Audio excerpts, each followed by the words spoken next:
பிரியமானவர்களே, இயேசு கிறிஸ்துவின் நாமத்தில் உங்களை நான் வாழ்த்துகிறேன். ஆண்டவருடைய ஆசீர்வாதம் உங்கள் வீட்டில் நிலைத்திருப்பதாக. இந்த நாளிலும் உங்களை பார்ப்பது ரொம்ப மகிழ்ச்சி. ஏசப்பா என்ன சொல்லி இருக்கிறாங்க?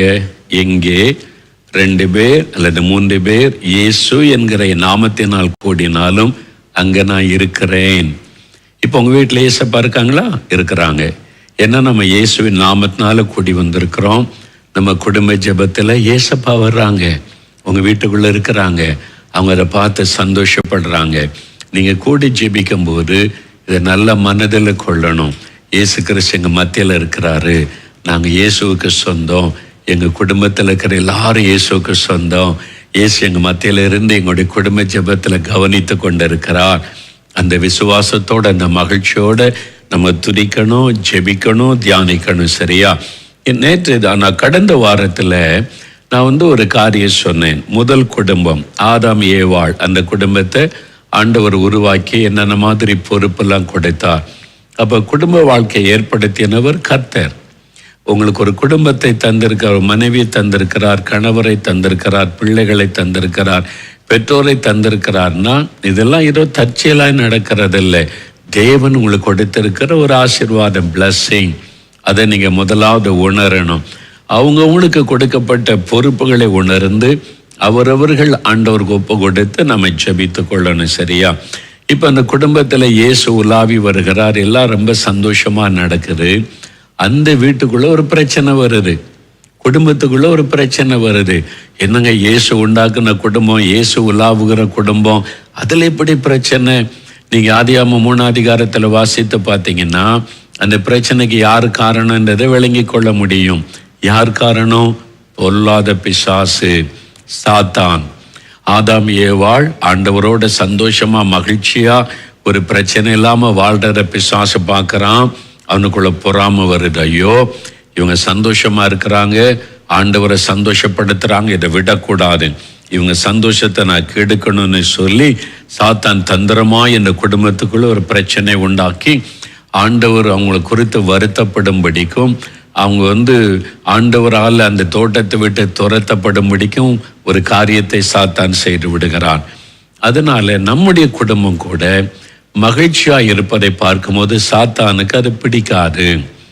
நமக்கு ஒரு எதிராளி இருக்கிறான், நமக்கு ஒரு விரோதி இருக்கிறான். மனிதர்கள் அல்ல நம்முடைய விரோதிகள். எந்த மனிதரையும் நம்ம பகைஞரா நினைக்க கூடாது. நமக்கு ஒரே ஒரு எதிராளி உண்டு, அவன் பிசாசானவன். 1 பேதுரு 5 அதிகாரம் 8 வசனத்தில் பாருங்க. தெளிந்த புத்தி உள்ளவர்களாயிருங்கள், விழித்திருங்கள், ஏனெனில் உங்கள் எதிராளியாகிய பிசாசானவன் கெர்ச்சிக்கிற சிங்கம் போல் எவனை விழுங்கலாமோ என்ற வகை தேடி சுற்றி திரிகிறான். அதுதான் சொல்லப்படும், நம்முடைய எதிராளியாகிய பிசாசு. ஆதாம் ஏவாள் சந்தோஷமா இருக்கிற பார்த்து அவனுக்கு பொறாமையும் கோபமும் வருது. எப்படியாவது இவங்களுடைய சமாதானத்தை கெடுத்துறணுமே நினைத்து சாத்தான் என்னைக்குமே தந்திரமாய் தான் கிரியை செய்வான்.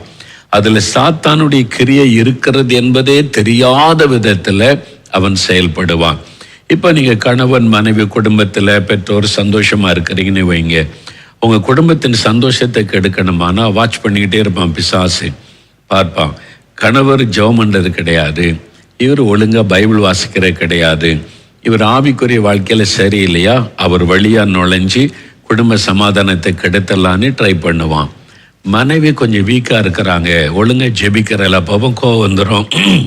அவங்களுக்குள்ள கொஞ்சம் பண ஆசை, உலக ஆசைலாம் இருக்குது. அப்போ அவங்க மூலமா கிரியை செய்து குடும்ப சமாதானத்தை கெடுத்துடலாம். பிள்ளைகளை பார்க்குறான், இதுங்க எப்பவும் வீடியோ கேம்லேயே விளையாடிக்கிட்டே இருப்பாங்க, இவங்க மூலமாக அவங்க வீட்டுக்குள்ளே எரிச்சலை கோபத்தை உண்டாக்கிடலாம். பெரியவங்க சிலர் பார்ப்பாங்க சுயநலமாக, அவங்க சில காரியங்கள் செய்து சுயநலமாக தாங்கள் வாழ்க்கைக்காக மகனுக்கு சப்போர்ட் பண்ணுற மாதிரி மருமகளை நேசிக்காமல் குறை கூறிகிட்டு இருந்தால் உள்ள நுழைஞ்சிருவான். நுழைஞ்சி குடும்ப சமாதானத்தையே கெடுத்துருவான். இதெல்லாம் பிசாசுடைய தந்திரம். அப்போ உங்கள் குடும்பம் நீங்கள் மகிழ்ச்சியாக இருக்கிற பிடிக்காத ஒருவன் இருக்கிறான், அவன் சாத்தான். இந்த எதிராளி குறித்த சிந்தை நமக்கு இருக்கணும். அன்று சில தெளிந்த புத்தி உள்ளவளா இருங்க, விழித்திருங்கள். அதனால நம்ம குடும்பம் ஆசீர்வாதமா மகிழ்ச்சியா இருக்கணுமானா குடும்பத்தில் இருக்கிற நீங்க விழிப்பா இருக்கணும், தெளிந்த புத்தி உள்ளவளா இருக்கணும். உலக மக்களைப் போல சிந்தியக்கூடாது. ஆவிக்குறை சிந்தை உள்ளவர்களாய் ஆவியானுடைய உதவியோட காரியங்களை விளங்கி கொண்டு நடக்கணும். இப்ப சாத்தான் பாருங்களேன், யாரை குறி வைக்கிறான்? ஆதாம் ஏவாள் 2 பேர் தான் இருக்காங்க, இன்னும் பிள்ளைகள் வரலை. பார்த்தா இது எப்படி பிரச்சனை உண்டாக்குறதுன்னா, ஏவாள் அப்பப்போ தனிமையா இருக்கிறான். தனிமையா இருக்கிறத மாத்திரம் இல்லை, இந்த நன்மை தீமை அறியத்தக்க கனி மேல அவளுக்கு ஒரு கண்ணு, அடிக்கடி போய் பார்க்குறா. இதை மட்டும் ஆண்டவர் தொடக்கூடாதுன்னு சொன்னாங்களே, இதை மட்டும் சாப்பிடக்கூடாதுன்னு சொன்னாங்களே, எதனால இருக்கும் அப்படின்னு இந்த மரத்தை சுற்றி சுற்றி பார்க்குறா. தொற்றக்கூடாது ஆண்டவர் சொல்லி இருக்கிறாரு. ஏன் அப்படின்னு விட்டு பார்த்தோன்னே சாத்தான் பார்த்தான், இவ தான் நமக்கு கரெக்டு, இவளுக்குள்ள ஒரு வீக்னஸ் இருக்குது, இது ஏன் இது மாதிரி இருக்குது, அது மேலே அப்படியே ஒரு கவனம் வருது. கவனம் செலுத்தின உடனே சரி, இவன் ஆதாமோட கூட இருந்தால் இவளை ஏமாற்ற முடியாது, இவ தனிமையா இருந்தாதான் நம்ம போய் ஏமாற்ற முடியும்னு சொல்லி ஏவாள் தனிமையா இருக்கிற போது அவன் மெதுவா பேசுகிறான். ஏவாள் கிட்ட தான் பேசினான். 2 பேரும் இருக்கும்போது சாத்தான் வந்திருந்தா ஜெயிச்சிருப்பாங்க. ஆதாம் சொல்லியிருப்பான், நீ யாரு, எங்களுக்கு கர்த்தர் தான் எங்க தகப்பன், அவர் சொல்றபடி தான் நாங்க செய்வோம், அவர் என்ன சொன்னாலும் எங்க நன்மைக்காக தாருங்க, ஓடிப்போன்னு சொல்லியிருப்பான். ஆனா ஏவாள் யோசிக்க ஆரம்பிச்சுக்கிறா. அப்படியே ஆமா, ஏன் ஆண்டவர் இப்படி சொல்லணும், ஏன் நாங்கள் இதை சாப்பிடக்கூடாது கேள்வி எழுப்புகிற ஒரு எண்ணம் சுபாவம் அவங்களுக்குள்ள இருந்ததுனால கேள்வி மூலமாய் கரியை செய்து ஏவாளை தான் அவன் வஞ்சித்துட்டான். அதனால தான் நல்ல கவனிங்க. முக்கியமா சாத்தான் உங்க வீட்டுக்குள்ளே நுழைய சில சமயம் மனைவியை பயன்படுத்துவான், சில சமயம் கணவரை பயன்படுத்துவான், சில சமயம் பிள்ளைகளை பயன்படுத்துவான், சில சமயம் பெரியவங்க மாமியார் மாமனாரை பயன்படுத்துவான், சில சமயம் நண்பர்களை பயன்படுத்தி குடும்பத்துக்குள்ள நுழைஞ்சிருவான், சில சமயம் ஊழியர்களை கூட பயன்படுத்திடுவான். அதனால்தான் நீங்க விழிப்பா இருக்கணும், கவனமா. உங்க குடும்பம் கர்த்தர் உங்களுக்கு அமைச்சு கொடுத்திருக்கிறார், உங்க மனைவி, உங்க கணவர், உங்க பிள்ளைங்க நீங்க சந்தோஷமா இருக்கணும்னு கர்த்தர் விரும்புகிறார். அதனால விழிப்பா கவனமா இருக்கணும். சரியா? இப்போ ஏவாள்கிட்ட தான் இந்த பிசாசு பேசுறான். அதனால தான் மனைவி நீங்க தனிமையா இருக்கக்கூடாது. தனிமையாக இருக்கக்கூடாதுன்னா என்னங்க அர்த்தம்? நம்ம கணவர் வேலைக்கு போயிட்டார், வீட்டில் சமையல் வேலை பண்ணி தனியாக இருக்கணும். 2 பேர் வேலைக்கு போனால் சில சமயம் தனிமையாக உட்காந்து வேலை பார்க்கணும். அதுக்கு அர்த்தம் அப்படியே இல்லை. எப்பவுமே ஆண்டவரோடு இருக்க பழகுங்க. ஆண்டவர் என் வேலைக்கு போனாலும் இயேசு கூட இருக்கிறார், சமையல் பண்ணாலும் ஸ்தோத்திரம் பண்ணி ஜெபம் பண்ணிக்கிட்டே பண்ணுங்க. எப்பவும் ஆண்டவரை துதித்து பாடிக்கொண்டு அப்படி சமையல் பண்ணும்போது நல்ல ஒரு கிறிஸ்தவ பாட்டை ஓட விடலாம், ஒரு செய்தியை கேட்டுக்கிட்டு. அப்போ சாத்தானுக்கு உள்ள நுழைய கேப் இருக்காது. நீங்க தனியா அப்படி யோசிக்க ஆரம்பிச்சீங்கன்னு வைங்களேன், அந்த சிந்தனைக்குள்ள சாத்தான் நுழைவான். அதனால நீங்க இதுல கவனமா இருக்கணும். 2வது, நீங்க ஏதாவது ஒரு காரியம் வருதுன்னா கணவரிடத்துல ஆலோசனை பண்ணணும் முடிவு எடுக்கும் போது. ஏன்னு சொன்னா, நீங்க எபேசியர் 5ஆம் அதிகாரம் 23ஆம் வசனத்தை வாசித்து ஆண்டவர் சொல்றாரு, சபைக்கு இயேசு கிறிஸ்து தலையா இருக்கிறதை போல மனைவிக்கு புருஷன் தலையா இருக்கிறான் அப்படின்னு ஆண்டவர் சொல்றார். தலை புருஷன் தான் பைபிளே சொல்லுகிறாரு. ஆனால் ஒரு குடும்பம் சொல்லும் ஒரு குடும்ப தலைவனாக கணவனை தேவன் வைத்திருக்கிறார். மனைவிக்கு அதுல பொறுப்பு இருக்கிற மனைவி குடும்ப தலைவி தான். ஆனா நீங்க 2 பேரும் சேர்ந்து ஆலோசித்து முடிவு எடுத்தீங்கன்னா சாத்தான் உள்ள நுழைய முடியாது. மனைவி மட்டும் நீங்க தனிமையா கணவனுக்கு தெரியாம தீர்மானம் எடுத்தீங்கன்னு வைங்க, சாத்தான் உள்ள நுழைஞ்சிருவான். சிலர் சொல்லுவாங்க, ஐயா என் நகை போச்சு ஐயா, ஒருத்தரை நம்பி கொடுத்தேன் திருப்பி தரமாட்டேங்கிறாங்க அப்படின்னு சொல்லி இப்படிலாம் ஜெப குறிப்போட வருவாங்க. 10 பவுன் நகையை வச்சுக்கிட்டாங்க, 5 வருஷம் 10 வருஷம் தரமாட்டேங்கிறாங்க அப்படின்னு சொல்லி. நான் கேட்டேன் அவங்ககிட்ட, நீங்கள் எதுக்கு கொடுத்தீங்க நகையை? ஒரு கல்யாணத்துக்கு போயிட்டு வரேன்னு நாங்கள் கொடுத்தேன். ஒருத்தர் சொன்னாங்க, கடன் நாங்கள் உடனே வச்சுட்டு அடுத்த மாதம் திருப்பி தந்துடுறோம், நாங்கள் கொடுத்துட்டேன் அப்படின்னு சொல்லுவாங்க. சொந்தக்காரங்க, தெரிஞ்சவங்க, பக்கத்து வீட்டுக்காரங்கன்னு. சரி, நகையை கொடுக்க முன்னால கணவர்கிட்ட கேட்டிங்களான்னு கேட்டேன். இல்லை, அதான் அடுத்த மாதம் தந்துடுறேன் நாங்களே, கணவருக்கு தெரிஞ்சால் வேண்டான்னு சொல்லிடுவாங்க, அதனால நான் கொடுத்துட்டேன் ஐயா அப்படிம்பாங்க. அங்கே தான் தப்பு. இதைத்தான் பிசாசு பயன்படுத்துவான். இதைத்தான் பொல்லாத மனிதர்களுடைய சாத்தான் உள்ளே நுழைந்து இப்படி ஆசீர்வாதத்தை கெடுப்பான். நீங்கள் என்னன்னாலும் சரி, என் கணவருக்கு தெரியாமல் செய்ய முடியாது, என் கணவர்கிட்ட ஒரு வார்த்தை கேட்டுட்டு நான் உங்களுக்கு செய்கிறேன்னு சொல்லுங்க, அவங்க வரவே மாட்டாங்க. அது உங்களுக்கு சேஃபர் என்னைக்குமே. 2 பேரும் சேர்ந்து தீர்மானம், கணவருக்கு தெரியாம ஒரு தீர்மானம் எடுக்காதங்க. சாத்தான் அவனை வஞ்சித்துருவான், உங்களுடைய சமாதானத்தை கெடுத்துருவான். அதனால நீங்க கணவரை ஒரு தலையா கொடுத்ததுனால கணவர்கிட்ட கன்சல்ட் பண்ணுங்க. ஒரு சீட்டு போடுறீங்க பணம், கணவருக்கு தெரியாமல் பணம் சேகரிக்கிறாங்களாம். அவன் ஏமாத்திட்டு போயிட்டு அன்னைக்கு கணவருக்கு தெரியும். அவர் வருத்தப்படுவார், ஏன் எனக்கு சொல்லாமல் செய்கிற, அவங்கள பற்றி எனக்கு தெரியும், நான் கேள்விப்பட்டிருக்கேன், நீ ஏன் செய்கிறேன்னு கேட்டால். இது மாதிரி நிறைய குடும்பங்களிலே மனைவிமார்கள் புருஷனுக்கு தெரியாமல் சில உதவி செய்கிறது, கடன் கொடுக்கறது, நகையை கொடுக்கறது, கடன் வாங்குறது, கணவனுக்கு தெரியாமல் கடன் வாங்குறது, இதெல்லாம் குடும்பத்துக்கு ஆசீர்வாதம் கிடையாது. சாத்தான் அதன் வழியாக உள்ள நுழைஞ்சிருவான். அதனால் மனைவிமார்கள் ரொம்ப கவனமாக இருக்கணும். நீங்கள் எந்த ஒரு காரியம்னாலும் கணவருக்கு தெரியப்படுத்தி நம்ம ஜெபம் பண்ணி செய்வோம் அப்படின்னு சொல்லணும். அதுக்காக சில குடும்பத்தில் கணவர் ஒரு அப்பாவியாக இருப்பார், மனைவி நல்ல ஞானமாக செயல்படுவாங்க.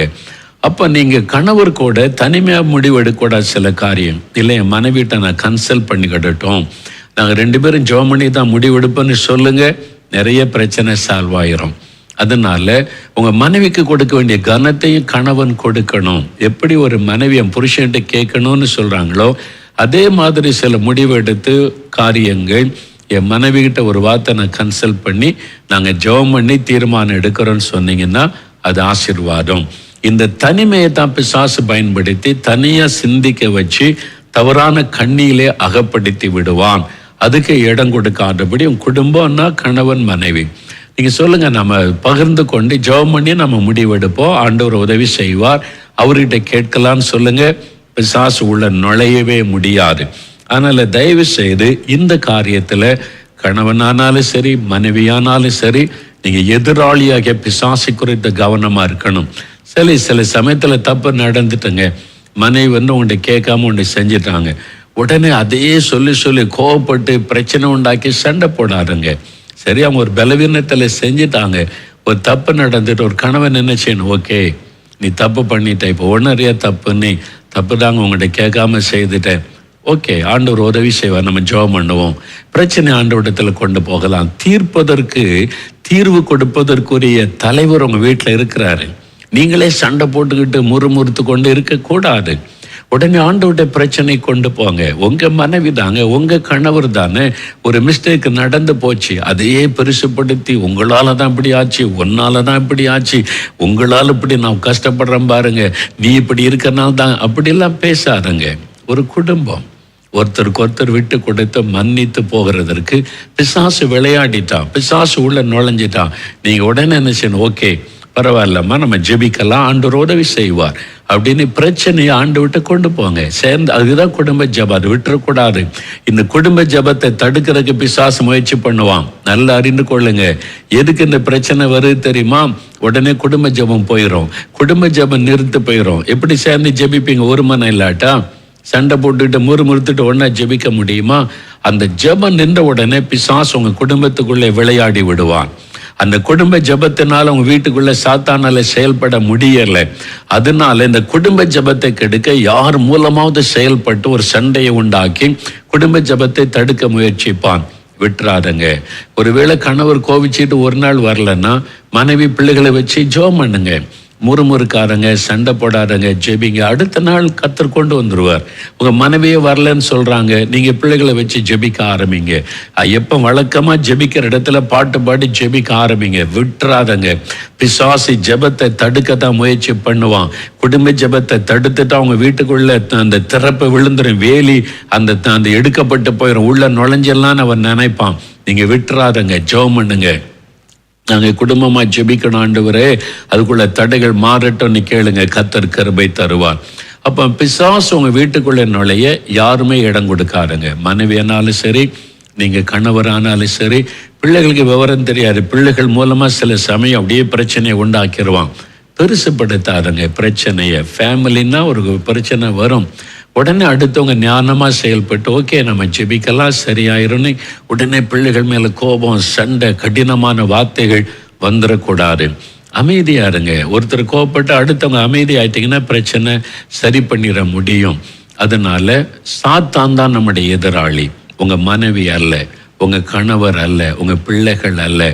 இது கர்த்தர் அமைத்து கொடுத்த குடும்பம். பிசாசால பொறுக்க முடியலை. என்றைக்கும் அதை நினைவில் வைத்து இந்த சாத்தான் கொண்டு வருகிற காரியங்களை நீங்கள் ஜெபித்து மேற்கொள்ள முடியும். சில சமயம் நிறைய போராட்டமாக வருதுன்னா உபவாசம் பண்ணி ஜெபிங்க. உபவாசம் பண்ணி ஜெபிச்ச உடனே அந்த கிரியைகள் மாறிடும். ஒருவேளை மனைவி ஜெபிக்க வரல, கணவர் ஒரு நாள் உபவாசம் பண்ணி என் குடும்பத்துக்காக நான் ஜெபிக்கிற ஆண்டவரே, என் மனைவி என் பிள்ளைங்க எனக்கு முக்கியம், பிசாசின் கிரியை அழிக்கப்படும், ஜெபிச்சு பாருங்க, மனைவிக்குள்ள மாற்றம் வந்துடும். ஒருவேளை கணவர் கோவப்பட்டு வராமல் இருக்கிறார், மனைவி ஒரு நாள் உபவாசம் பண்ணுங்க, இது உங்க குடும்பம், நாங்க உங்களுக்கு சொந்தம், என் கணவர் மேல சாத்தானுக்கு அதிகாரம் இல்லை, இந்த ஒரு மனதை கெடுக்கிற ஆவியை கடிந்து கொள்ள நீ ஜெபம் பண்ணி பாருங்க, உடனே ஒரு மாற்றம் வந்துடும். நம்ம ஜெபம் பண்ணி மேற்கொண்டு அந்த குடும்ப சமாதானத்தை, ஐக்கியத்தை காத்து கொள்ளணும். சரியா? இப்போ உங்களுடைய குடும்ப தேவைகள் நிறைய சமயத்தில் என்ன பிரச்சனை? கடன் பிரச்சனையா, வியாதி பிரச்சனையா, பிள்ளைகள் பிரச்சனையா, அல்ல இந்த மாதிரி ஒரு காரியம் தான் எங்களுக்குள்ள வாக்குவாதம் வருது அப்படின்னு நினைக்கிறீங்களா? அது இன்னைக்கு ஆண்டோடைய பாதத்துல வைங்க. ஆண்டவரே, இதுதான் எங்கள் குடும்பத்தில் அடிக்கடி வாக்குவாதத்தை உண்டாக்குது, எங்களுக்குள்ள ஒரு மனதை பாதிக்குது, எங்களுக்குள்ள முறுமுறுப்பு சண்டைகளை உண்டாக்குது, என் பிள்ளைகள் பிரச்சனை, வீடு பிரச்சனை, கடன் பிரச்சனை, வேலை பிரச்சனை, ஏதோ ஒரு பிரச்சனை ஆண்டோடைய பாதத்தில் வச்சிருங்க. கர்த்தர் அதை மாற்றிடுவார், ஒரு அற்புத மாற்றம் உண்டாகும். சரி, உங்களுடைய ஜெப குறிப்பெல்லாம் வச்சிருக்கீங்களே, அதை வைங்க. அதில் அற்புதம் நடந்திருக்குல்ல, டிக் பண்ணுங்க. எதுக்கு ஆண்டவர் பதில் கொடுத்திருக்கிறாரு, ஸ்தோத்திர ஜெபம் பண்ணுங்க. என்னென்ன தேவைனாலும் ஒரு ப்ரேயர் லிஸ்ட் வைத்து கொண்டு ஆண்டோடைய பாதத்தில் வச்சு நீங்கள் ஜெபிக்க ஆண்டவர் பதில் கொடுத்த உடனே டிக் பண்ணி இதுக்கெல்லாம் பதில் கொடுத்ததுக்காக ஸ்தோத்திரம் சொல்லுங்க. அடுத்த தேவைகளுக்காக ஜெபிங்க. பிள்ளைகள் ஸ்கூல் ஆரம்பிக்க போது ஃபீஸ் கட்டணும், இந்த தேவை இருக்கு, யூனிஃபார்ம் வாங்கணும், இந்த செலவு இருக்கு, எல்லாம் குறிப்புங்க, எழுதி ஜெபம் பண்ணுங்க. ஆஸ்பத்திரி செலவே எங்களுக்கு வரக்கூடாது, வீண் செலவே வரக்கூடாது, ஆண்டவரே பூரண ஆசீர்வாதம் வீட்டில் இருக்கணும்னு ஜெபம் பண்ணுங்க. ஆண்டவர் அழகாய் நடத்துவார். ஜெபிக்கலாமா? இப்போ குடும்பமா எல்லாம் முழங்கால் படியிடுங்க, ஜெபிக்கலாம். ஆண்டவர் உங்களுடைய குடும்பத்தில் எந்த முறுமுறுப்பு, சமாதான குறைவு எதுவும் இல்லாமல் அழகா நேர்த்தியாய் நடத்துவார். நம்ம ஜெபிக்கலாம். அப்படியே நீங்கள் ஸ்தோத்திரம் பண்ணுங்க. ஆண்டவரே, எங்களுக்கு தந்த நல்ல குடும்பத்துக்காக ஸ்தோத்திரம், எனக்கு தந்த மனைவிக்காக ஸ்தோத்திரம், எனக்கு தந்த கணவருக்காய் ஸ்தோத்திரம், எங்களுக்கு நீங்க தந்த குழந்தைகளுக்காய் ஸ்தோத்திரம், எங்க வீட்டில் இருக்கிற பெரியவங்க, அப்பா அம்மா, மாமனார் மாமியார், அவங்களுக்காக ஸ்தோத்திரம். நல்ல குடும்பத்தை தந்திருக்கிறீங்க ஸ்தோத்திரம், நல்ல வேலை தந்திருக்கிறீங்க ஸ்தோத்திரம், நல்ல பிஸ்னஸ் வருமானம் தந்திருக்கிறீங்க ஸ்தோத்திரம், இம்மட்டும் எங்களை காத்து கொண்டீங்க ஸ்தோத்திரப்பா. ஆண்டவர், எங்கள் எதிராளியாகிய பிசாசு எங்க வீட்டுக்குள்ள நுழையக்கூடாது, அவனுடைய தந்திரங்கள் இயேசுவின் நாமத்தில் முடக்கப்படட்டும். ஒரு மனதை கெடுக்கிற ஆவி, முறுமுறுப்பை உண்டாக்குகிற ஆவி, குறை சொல்லுகிற ஆவி, சந்தேகத்தின் ஆவி, குற்றம் சொல்லுகிற ஆவி, அந்த பிசாசின் வல்லமைகளை இயேசுவின் நாமத்தில் நாங்கள் கடிந்து கொள்ளுகிறோம். எங்கள் குடும்ப சமாதானத்தை கெடுக்க, ஒரு மனதை கெடுக்க போராடுகிற பொருளாத எதிராளியாகிய பிசாசை நீர் சிலுவையிலே ஜெயித்து விட்டீர். சிலுவையிலே உம்முடைய ரத்தத்தினால் அவனுடைய வல்லமை முடக்கி விட்டேன். இப்பொழுது இயேசு கிறிஸ்துவின் நாமத்தில் ஜெபிக்கிறோம். எங்க வீட்டு மேல சாத்தானுக்கு அதிகாரம் இல்லை, எங்கள் வீட்டுக்குள்ளே நுழைய அதிகாரம் இல்லை. நாங்கள் இயேசுவுக்கு சொந்தம், எங்க குடும்பம் எல்லாம் இயேசுவுக்கு சொந்தம், என் கணவர், என் மனைவி, பிள்ளைகள், நாங்கள் எல்லாம் இயேசுவுக்கு சொந்தம். நீங்க வேலி அடைத்து பாதுகாக்கிறீங்க. பொல்லாத சாத்தானே, எங்க வீட்டுக்குள்ள உனக்கு இடம் இல்லை, உனக்கு அதிகாரம் இல்லை, நீ யாரையும் தொட உரிமை இல்லை. இயேசுவின் ரத்தத்துக்குள் எல்லாரையும் ஒப்பு கொடுக்கிற முறுமுறுப்பின் ஆவி வெல்லாகட்டும், குறை சொல்லுகிற ஆவி இயேசுவின் நாமத்தில் வெல்லாகட்டும், சந்தேகத்தின் ஆவி இயேசுவின் நாமத்தில் வெல்லாகட்டும், ஒரு மனதை கெடுக்கிற பிசாசின் வல்லமை வெல்லாகட்டும். எந்த மனிதர் மூலமாகவும் எங்களுடைய வீட்டுக்குள்ளே பிரச்சனை கொண்டு வர நினைக்கிற சாத்தானுடைய வல்லமை கடிந்து கொள்ளுகிறோம். ஆண்டவரே, நீர் எங்களுக்கு ஆலோசகராய் இருந்து, தகப்பனாய் இருந்து எங்களை பாதுகாத்து ஆலோசனை கொடுத்து நடத்தும். பிரச்சனை இடத்தில் கொண்டு வருகிறோம். இந்த கடன் பிரச்சனைக்கு மாற்றத்தை உண்டாக்கி கொடுங்கப்பா, அதிலிருந்து எங்களுக்கு விடுதலை கொடுங்க, சொந்த வீடு கொடுங்க, காரியங்களை வாய்க்க பண்ணுங்க, பிள்ளைகளை படிப்பில் ஆசீர்வதிங்க, நல்ல ஞானமுள்ள இருதயத்தை கொடுங்க, வேலையில் இருக்கிற பிரச்சனையை மாற்றுங்க, பிசினஸ்ல இருக்கிற பிரச்சனையை மாற்றுங்க, எங்களை நீங்க ஆசீர்வதிங்க இயேசுவின் நாமத்தில். நாங்க மற்றவங்களுக்கு ஆசீர்வாதமா இருக்கணும், எங்க தெருவில் இருக்கிறவங்களுக்கு, எங்க ஊர்ல இருக்கிறவங்களுக்கு இயேசுவின் அன்பை வெளிப்படுத்துகிற சாட்சியா நாங்க உப்பா இருக்கணும், வெளிச்சமா இருக்கணும். அதுக்கு எங்களுக்கு கிருபை கொடுங்கப்பா. எங்க சபையை ஆசீர்வதி ஆசீர்வதிங்க, எங்க மேய்ப்பரை ஆசீர்வதிங்க, எங்க போதகரை பாஸ்டரை ஆசீர்வதிங்க, வல்லமையா பயன்படுத்துங்க. எங்க சபையில எழுப்புதல் வரட்டும், எங்க ஊர்ல எல்லாம் ஆவியானுடைய வல்லமை ஊற்றப்படட்டும், எல்லாரும் ரட்சிக்கப்படட்டும். எங்க தேசத்துக்காக ஜெபிக்கிறோம். எங்க தேசத்துல சமாதானம் உண்டாகும், பாதுகாப்பு எங்களுடைய தேசத்தில் உண்டாயிருக்க ஜெபிக்கிறோம். தீமைகள் எல்லாம் தேசத்தை விட்டு விலகட்டும், மதுபானம் ஒழியட்டும், விபச்சாரம் வேசித்தனம் ஒழியட்டும், குழந்தைகள் பெண்கள் பாதுகாக்கப்பட ஜெபிக்கிறோம். எங்க தேசத்தில் அமைதி சமாதானம் உண்டாயிருக்கட்டும். இயேசுவின் நாமத்தில் இதோ எங்க குடும்பத்தை நீர் ஆசீர்வதிக்கிறீர், ஆசீர்வாதமாய் வைத்திருக்கிறீர். உமக்கு ஸ்தோத்திரம். இன்றைக்கோடு எல்லா முறுப்புகளும் சண்டைகளும் பிரிவினைகளும் நீங்கி சமாதான மகிழ்ச்சி உண்டாகிறதற்காக ஸ்தோத்திரம், ஸ்தோத்திரம். திருமண காரியத்தை வாய்க்க பண்ணுங்க ஆண்டவரே. குழந்தை செல்வத்துக்காக எந்தெந்த குடும்பத்தில் ஜெபிக்கிறாங்களோ இயேசுவின் நாமத்தில் அந்த ஆசீர்வாதம் உண்டாகட்டும். இயேசுவின் நாமத்தில் குழந்தை செல்வம் உண்டாகட்டும். வேலைக்காக வழிகள் திறக்கப்படட்டும். அற்புதம் செய்கிற அன்பிற்காய் ஸ்தோத்திரம். இயேசு கிறிஸ்துவின் நாமத்தில் ஒவ்வொரு குடும்பத்தை நான் ஆசீர்வதித்து ஜெபிக்கிறேன். இயேசுவின் நாமத்தில் ஜெபிக்கிறோம் பிதாவே. ஆமேன், ஆமேன். என் ஆத்துமாவே கர்த்தரை ஸ்தோத்திரி, என் முழு உள்ளமே அவருடைய பரிசுத்தமுள்ள நாமத்தை ஸ்தோத்திரி. என் ஆத்துமாவே கர்த்தரை ஸ்தோத்திரி, அவர் செய்த சகல உபகாரங்களை மறவாதே. ஆமேன், ஆமேன். ஆண்டவர் ஜெபத்தை கேட்டிருக்கிறார். எப்பொழுது இந்த வசனங்கள் எல்லாம் ஞாபகத்தில் வைத்துக் கொள்ளுங்க. எதிராளியாகிய பிசாசை குறித்து வெளிப்பா கவனமா இருங்க. கர்த்தர் ஜெயங்கொடத்தை நடத்துவார். உங்களுடைய ஜெபத்துக்கு தேவன் பதில் கொடுத்தா அது எங்களுக்கு தெரியப்படுத்துங்க. இந்த குடும்ப ஜெபத்துக்கு பிறகு உங்களுக்கு என்னென்ன ஆசீர்வாதம் தேவன் கொடுத்திருக்கிறார் எங்களுக்கு தெரியப்படுத்துங்க. நாங்களும் தேவனை துதிப்போம். கர்த்தருடைய ஆசீர்வாதம் உங்களுடைய குடும்பத்தில் நிறைவாய் இருப்பதாக. ஆமேன்.